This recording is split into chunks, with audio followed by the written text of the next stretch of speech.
नमस्कार, मैं डॉक्टर नंदिनी गुप्ता आज एक नई वीडियो के साथ आपके समक्ष प्रस्तुत हूँ। मेरे आज के वीडियो का टॉपिक है संकल्पना प्राप्ति प्रतिमान, कॉन्सेप्ट अटेनमेंट मॉडल।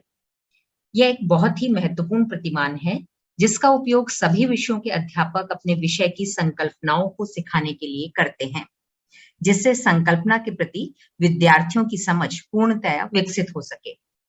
यह बीएड, एमएड और प्रतियोगी परीक्षाओं के लिए बहुत ही उपयोगी है।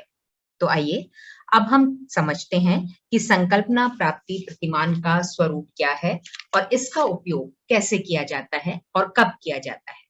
किंतु इस प्रतिमान पर चर्चा करने से पूर्व संकल्पना क्या है, इसका अर्थ क्या है, इसे समझना बहुत जरूरी है, क्योंकि संकल्पनाएं ही ज्ञान का आधार स्तंभ हैं और बिना संकल्पना को समझे आप उस विषय का ज्ञान प्राप्त नहीं कर सकते। तो हम पहले देखते हैं व्हाट इज कॉन्सेप्ट, संकल्पना क्या है। हम देखते हैं कि जैसे कुछ शब्द ऐसे होते हैं जिनसे केवल एक ही व्यक्ति, स्थान या वस्तु का बोध होता है, जैसे आमेर का किला, महात्मा गांधी, या हम कहें राजस्थान विधानसभा, डॉक्टर एपीजे अब्दुल कलाम। तो जबकि कुछ शब्द ऐसे होते हैं जिनका प्रयोग विभिन्न वस्तुओं, विचारों को संबोधित करने के लिए किया जाता है, जैसे पक्षी, घड़ी, विद्यालय।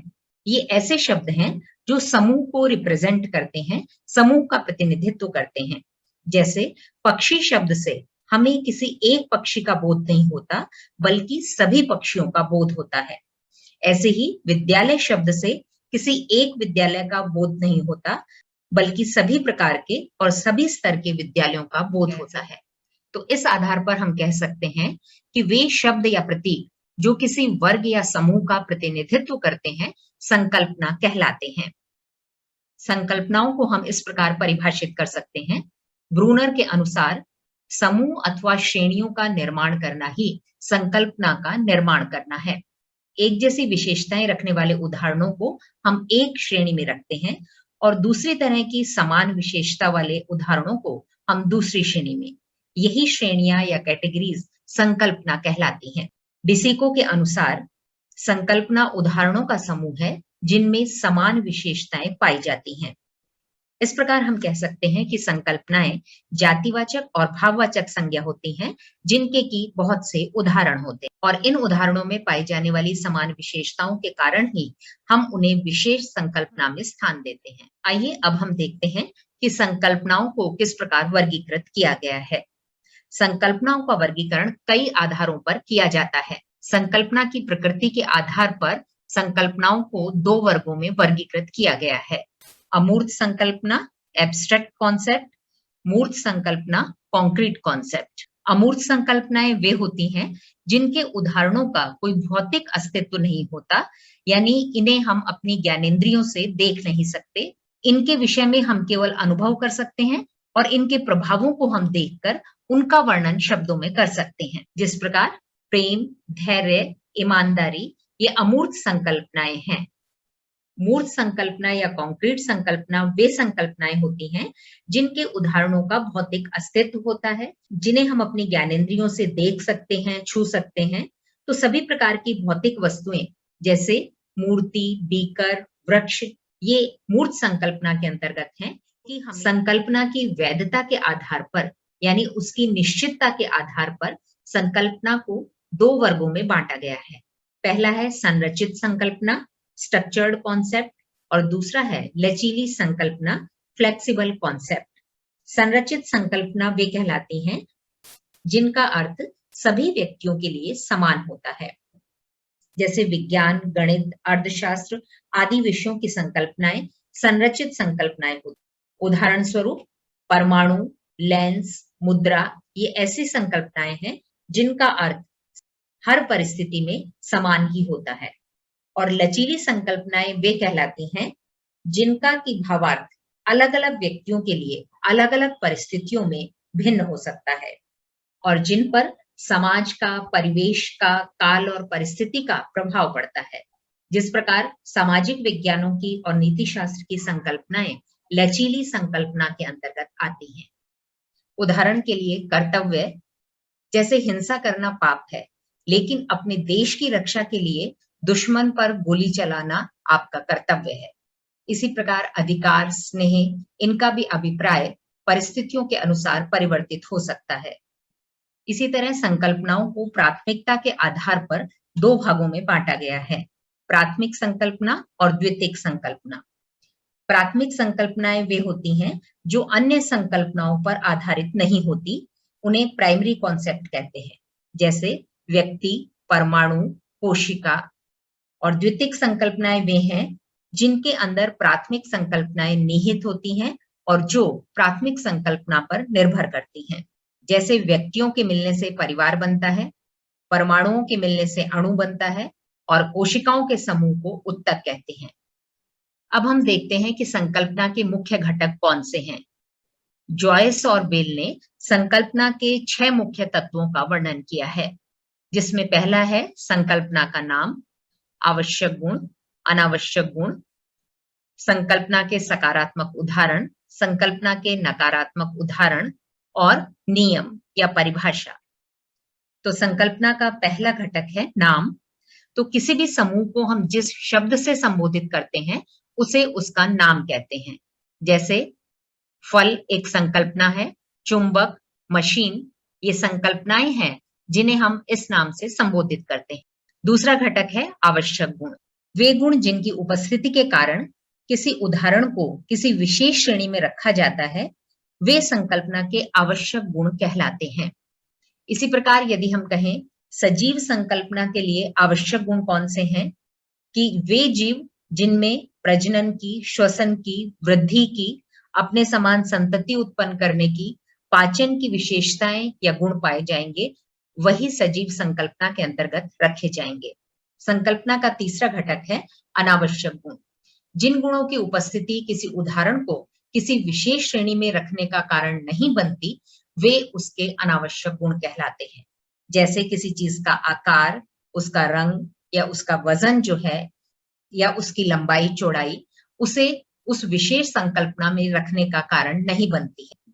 इसी तरह से हम कहें कि ठोस एक संकल्पना है, तो यदि ठोस 1 किलो का है या 10 किलो का, उसका वजन उसे ठोस संकल्पना में रखने के लिए अनावश्यक गुण है। संकल्पना का अगला तत्व है सकारात्मक उदाहरण।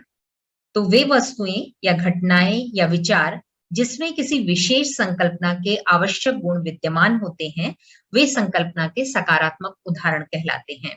जैसा अभी हमने कहा कि हाथी और चींटी दोनों ही श्वसन करते हैं, पाचन करते हैं, वृद्धि और जनन करते हैं, इसलिए वे सजीव संकल्पना के सकारात्मक उदाहरण हैं। पांचवा तत्व है नकारात्मक उदाहरण। वे वस्तुएं, घटनाएं या विचार जिनमें किसी विशेष संकल्पना के आवश्यक गुण अनुपस्थित होते हैं, वे संकल्पना के नकारात्मक उदाहरण कहलाते हैं।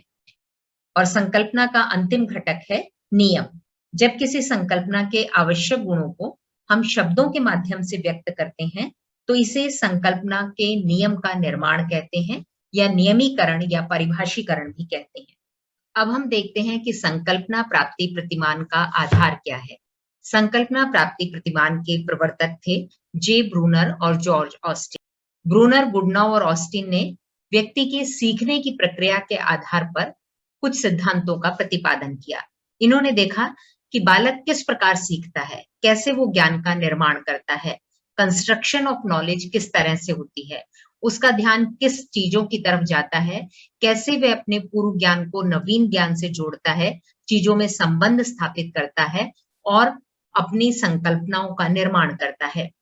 और इन्हीं तथ्यों के आधार पर उन्होंने कुछ सिद्धांतों का प्रतिपादन किया और इन सिद्धांतों का प्रयोग शिक्षण प्रक्रिया में करके उन्होंने संकल्पनाओं का शिक्षण किया, जो कि बहुत प्रभावी रहा और इसी के आधार पर ही संकल्पना प्राप्ति प्रतिमान का विकास हुआ। संकल्पना प्राप्ति प्रतिमान क्यों जरूरी है? सामान्यतः व्याख्यान विधि से भी अध्यापक संकल्पनाओं को कक्षा में प्रस्तुत करते हैं, लेकिन व्याख्यान विधि द्वारा संकल्पनाओं के शिक्षण में शिक्षक के द्वारा पर्याप्त उदाहरण प्रस्तुत नहीं किए जाते हैं। अध्यापक किसी संकल्पना के बारे में पढ़ाते समय उसकी परिभाषा बताता है और उससे संबंधित 2-3 उदाहरण प्रस्तुत करता है और कभी-कभी क्या होता है कि ये उदाहरण बहुत अमूर्त होते हैं, विद्यार्थी के परिवेश से जुड़े हुए नहीं होते, इसलिए विद्यार्थी संकल्पना को पूरी तरह से नहीं समझ पाता है। जैसे एक विज्ञान का अध्यापक प्राणियों में अनुकूलन, एडेप्टेशन के बारे में पढ़ा रहा है और वो उदाहरण देता है जिराफ का, पोलर बियर का, जिन्हें कि एक राजस्थान में रहने वाले विद्यार्थी ने नहीं देखा है या नहीं सुना है, तो वो उनके एडेप्टेशन और विशेषताओं को नहीं समझ पाएगा। इसकी तुलना में यदि यहाँ के विद्यार्थी को उदाहरण दिया जाए ऊंट का, कैक्टस का, कीकर के पेड़ का, तो इन पादपों में और इन जानवरों में परिवेश के अनुकूल होने वाले अनुकूलनों को वो आसानी से समझ सकता है। तो संकल्पनाओं को बेहतर तरीके से समझने के लिए और बेहतर समझ विकसित करने के लिए संकल्पना प्राप्ति प्रतिमान की आवश्यकता अनुभव की गई, क्योंकि संकल्पना ज्ञान और सूचना के आधार स्तंभ हैं। यदि संकल्पना स्पष्ट होगी, पूर्णतः विद्यार्थी की समझ में आएगी, तो उसे आगे की चीजों को समझने में कठिनाई नहीं होगी और विषय में उसकी रुचि निरंतर बढ़ती रहेगी। इसीलिए कहा जाता है कि यदि हमें फंडामेंटल्स क्लियर होंगे, किसी विषय के फंडे क्लियर होंगे, तो हमें उन कॉन्सेप्ट्स का एप्लीकेशन करने में कठिनाई नहीं होगी और आवश्यकता पड़ने पर उन कॉन्सेप्ट को, संकल्पनाओं को हम आसानी से प्रयोग कर सकेंगे। अब हम बात करते हैं संकल्पना प्राप्ति प्रतिमान के तत्वों की, elements of concept attainment model. इस प्रतिमान के 5 मुख्य तत्व हैं। पहला है उद्देश्य, ऑब्जेक्टिव, दूसरा संरचना, सिंटैक्स, तीसरा सामाजिक प्रणाली, सोशल सिस्टम, चौथा सहायक तंत्र, सपोर्टिंग सिस्टम और पांचवा है सिद्धांत जांच, थ्योरी चेकअप। इस प्रतिमान को प्रयोग करने का मुख्य उद्देश्य यह रहता है कि हम विद्यार्थियों में आगमन तर्क का विकास इसके माध्यम से कर सकते हैं, क्योंकि इस प्रतिमान में उदाहरणों को पहले प्रस्तुत किया जाता है और विद्यार्थी उदाहरणों के गुणों के आधार पर संकल्पना के नियम का निर्माण करते हैं। किसी भी विषय की विशिष्ट संकल्पनाओं को, जटिल संकल्पनाओं को हम संकल्पना प्राप्ति प्रतिमान के माध्यम से आसानी से सिखा सकते हैं। इस प्रतिमान के प्रयोग का एक उद्देश्य यह भी रहता है कि छात्रों में संकल्पनाओं की प्रकृति, जैसे संकल्पना मूर्त है या अमूर्त है, प्राथमिक है या द्वितीयक है, इसे समझने में उन्हें मदद मिलती है। संकल्पना प्राप्ति प्रतिमान का दूसरा तत्व है संरचना, या जिसे हम पद योजना भी कहते हैं। हर प्रतिमान की ये विशेषता होती है कि उसकी निश्चित संरचना होती है। संरचना के अंतर्गत उन चरणों का उल्लेख किया जाता है जिन चरणों के माध्यम से क्रिया करके हम उसके निश्चित उद्देश्य को प्राप्त करते हैं। इस प्रतिमान की संरचना में 3 सोपान है। प्रथम सोपान है प्रदत्तों का प्रस्तुतिकरण एवं संकल्पना का अभिज्ञान, presentation of data and identification of concept. द्वितीय सोपान है संकल्पना प्राप्ति का परीक्षण, testing the attainment of the concept. तृतीय सोपान है चिंतन पद्धति का विश्लेषण, एनालिसिस ऑफ थिंकिंग स्ट्रेटेजी। अब हम इसके पहले सोपान की बात करते हैं, प्रदत्तों का प्रस्तुतिकरण एवं संकल्पना का अभिज्ञान। अध्यापक सबसे पहले विद्यार्थियों को इस प्रतिमान से परिचित करवाता है। प्रतिमान की जानकारी देने के बाद अध्यापक विद्यार्थियों के सामने संकल्पना के उदाहरण प्रस्तुत करता है। इनमें से कुछ उदाहरण सकारात्मक होते हैं और कुछ उदाहरण नकारात्मक होते हैं। उदाहरणों के प्रस्तुतिकरण के लिए अध्यापक विभिन्न माध्यमों का प्रयोग करता है। वास्तविक वस्तुओं का भी प्रयोग कर सकता है, शब्दों का, चित्र का, मॉडल का, कहानी का या किसी प्रयोग का भी अध्यापक इस्तेमाल कर सकता है। विद्यार्थी इन उदाहरणों को ध्यानपूर्वक देखते हैं, उनका विश्लेषण करते हैं, सकारात्मक उदाहरणों के सामान्य गुणों का पता लगाने का प्रयास करते हैं और सकारात्मक उदाहरणों के गुणों की तुलना नकारात्मक उदाहरणों के गुणों से करते हैं। अध्यापक उदाहरणों का प्रस्तुतिकरण सामान्यतः 3 बार करता है, लेकिन यदि विद्यार्थी संकल्पना को नहीं पहचान पाते हैं, उदाहरणों के गुणों को नहीं समझ पाते हैं, तो अध्यापक और अधिक बार उदाहरणों को विद्यार्थियों के समक्ष प्रस्तुत कर सकता है। विद्यार्थी संकल्पनाओं के गुणों के आधार पर परिकल्पनाओं का निर्माण करते हैं और उन परिकल्पनाओं का परीक्षण करते हैं और फिर विद्यार्थी सकारात्मक उदाहरणों के सामान्य गुणों के आधार पर संकल्पना को पहचान जाते हैं और उसके नाम को अपने मन में ही रखते हैं या कार्यपत्र पर लिखते हैं। द्वितीय सोपान के अंतर्गत अध्यापक संकल्पना प्राप्ति का परीक्षण करता है। छात्रों ने संकल्पना को सही पहचाना है या नहीं, उसका सही अभिज्ञान किया है या नहीं, इसका परीक्षण करने के लिए अध्यापक छात्रों के सामने कुछ अनामांकित उदाहरण यानी जो वर्गीकृत नहीं है और विद्यार्थियों को उन्हें सकारात्मक और नकारात्मक में वर्गीकृत करने के लिए कहता है और विद्यार्थी उन उदाहरणों के सामान्य गुणों के आधार पर उन्हें सकारात्मक और नकारात्मक उदाहरणों की श्रेणी में वर्गीकृत करते हैं। फिर अध्यापक विद्यार्थियों को संकल्पना के कुछ और सकारात्मक उदाहरण प्रस्तुत करने के लिए कहता है, क्योंकि अब वह देखना चाहता है कि यदि विद्यार्थी संकल्पना के सामान्य गुणों को, विशेषताओं को पहचान गए हैं, तो वे स्वयं संकल्पना के पॉजिटिव एग्जाम्पल प्रस्तुत कर सकते हैं। अब विद्यार्थी समान विशेषताओं के आधार पर कॉन्सेप्ट के पॉजिटिव एग्जाम्पल प्रस्तुत करते हैं। अध्यापक विद्यार्थियों से संकल्पना को अपने शब्दों में परिभाषित करने के लिए कहता है और अंत में अध्यापक विद्यार्थियों से संकल्पना का नाम पूछता है। तो इस तरह से संकल्पना के प्रति उसकी समझ और सोच और उसका दृष्टिकोण पूर्णतः स्पष्ट हो। उदाहरण के लिए मान लीजिए अध्यापक विज्ञान विषय में विद्यार्थियों को रासायनिक परिवर्तन संकल्पना का अध्ययन करवा रहा है और इसे वह संकल्पना प्राप्ति प्रतिमान के माध्यम से पढ़ाना चाहता है। अध्यापक विद्यार्थियों के सामने संकल्पना के सकारात्मक और नकारात्मक उदाहरण प्रस्तुत करता है। पहली स्टेज में संकल्पना का सकारात्मक उदाहरण प्रस्तुत किया, कागज का जलना, और संकल्पना का नकारात्मक उदाहरण प्रस्तुत किया, बर्फ का पिघलना। अब विद्यार्थी इन दोनों उदाहरणों को ध्यानपूर्वक देखता है। वह देखता है कि कागज का जलना, इससे प्रकाश उत्पन्न हो रहा है, ऊर्जा उत्पन्न हो रही है, ऊष्मा निकल रही है। तो क्या यह ऊष्मा या ऊर्जा से संबंधित कोई संकल्पना है? इसी प्रकार वो देखता है कि नकारात्मक उदाहरण, इसमें ठोस पदार्थ पानी में बदल रहा है। तो वह विभिन्न गुणों पर विचार करता है और इसके आधार पर वो परिकल्पनाएं बनाता है और इन परिकल्पनाओं और गुणों को वह कार्यपत्र पर लिखता जाता है। अब अध्यापक दूसरी बार उदाहरण प्रस्तुत करता है। वह कहता है कि संकल्पना का सकारात्मक उदाहरण है दूध से दही बनना और नकारात्मक उदाहरण है स्प्रिंग को खींचना।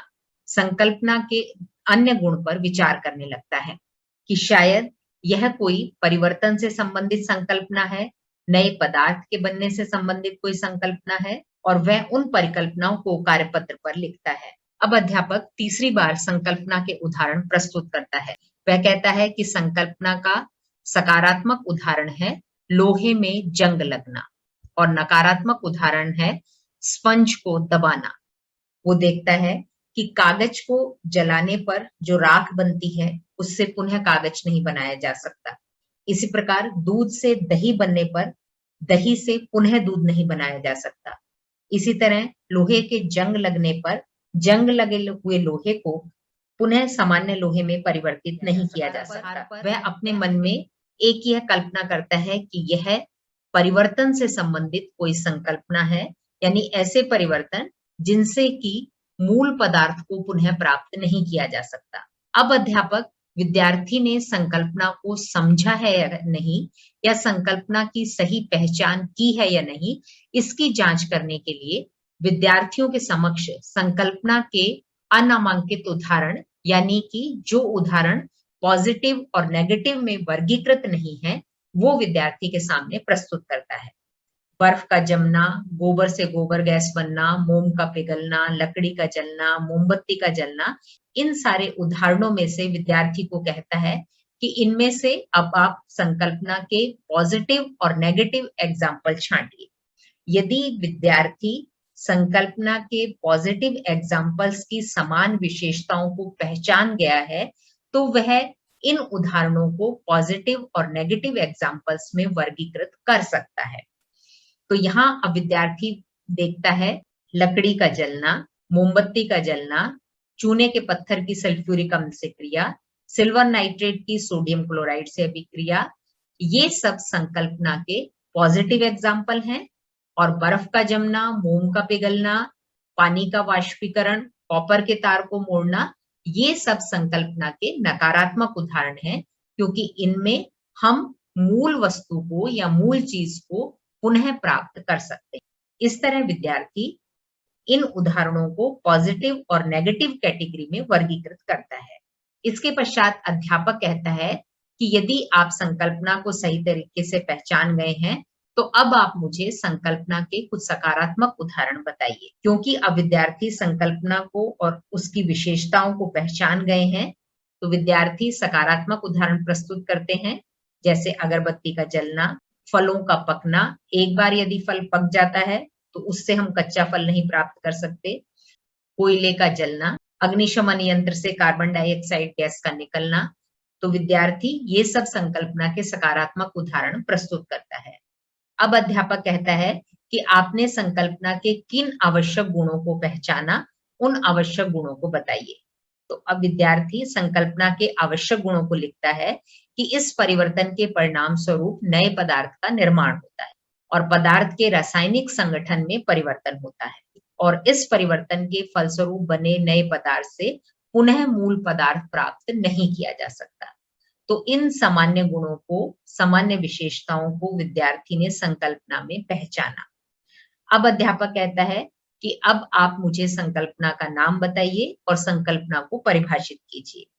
अब विद्यार्थी संकल्पना को इस प्रकार परिभाषित करते हैं कि वह परिवर्तन जिसमें किसी नए पदार्थ का निर्माण होता है, जिसके रासायनिक गुण व संगठन मूल पदार्थ से भिन्न होते, और यह एक स्थायी परिवर्तन है जिसमें नए पदार्थ से पुनः मूल पदार्थ प्राप्त नहीं किया जा सकता, और ये परिवर्तन रासायनिक परिवर्तन कहलाते हैं।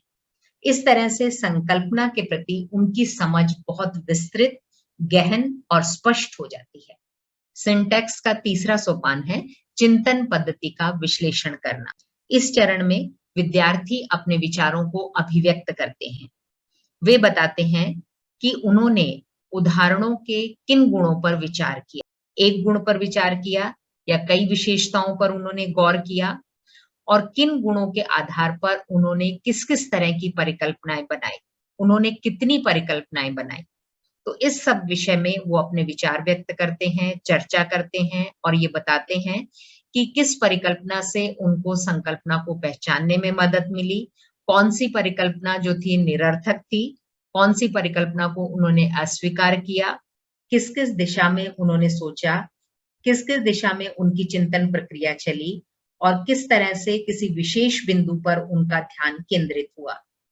तो इस प्रकार चिंतन पद्धति का विश्लेषण करने से विद्यार्थियों में विकल्पों के प्रति भी जागरूकता विकसित होती है। सामाजिक व्यवस्था, सामाजिक व्यवस्था के अंतर्गत मुख्य रूप से शिक्षक और विद्यार्थी की भूमिका का वर्णन किया जाता है।